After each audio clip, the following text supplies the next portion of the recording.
La continuité intercycle et interétablissement, ça sert à quoi?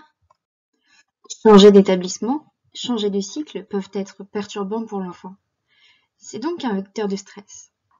Ce stress est dû à plusieurs ruptures, par exemple entre l'école maternelle et l'école élémentaire, ou entre l'école élémentaire Les ruptures? et le collège. Comment ça? Tu peux m'en dire plus? Ah, les ruptures. On en dénombre quelques-unes en effet. Les ruptures école maternelle, école primaire. L'élève joue beaucoup moins, il est moins libre de ses déplacements et a moins d'occasion de se dépenser physiquement. L'enseignant privilégie le travail individuel et autonome. La progression de la classe doit être homogène. Enfin, il n'y a plus d'attente à l'école élémentaire, primaire, collège. D'un seul professeur généraliste, l'élève a désormais pour enseignant plusieurs professeurs spécialistes de leur discipline. Cela peut compliquer son suivi. L'emploi du temps change lui aussi et devient beaucoup moins souple. Les élèves doivent aussi se déplacer entre leurs cours. D'accord, j'ai compris. La continuité, ça a d'autres enjeux? Bien sûr, elle favorise la réussite scolaire grâce à l'instauration d'un climat de confiance.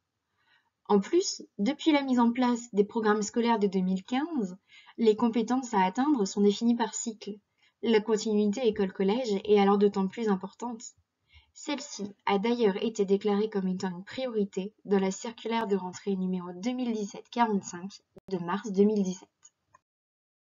En parlant de texte de loi, y a-t-il d'autres textes évoquant la continuité?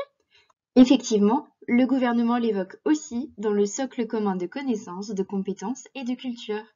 Les compétences qui y sont listées sont à acquérir entre le CP et la troisième. Pour symboliser la continuité. Tu en connais? Tout à fait. Il y en a plein. Le livret scolaire unique, le cahier d'écriture ou de vocabulaire de l'élève, le projet personnalisé de réussite éducative, dit aussi PPRE, le dossier de l'élève, et la liste est encore longue.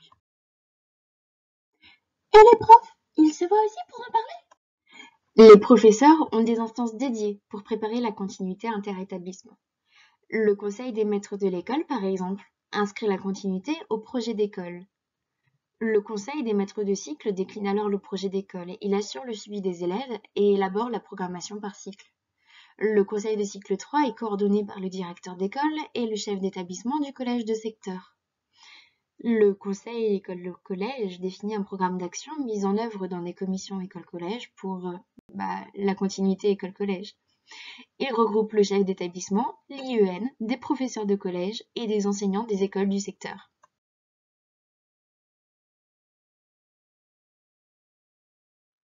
Top, tes explications.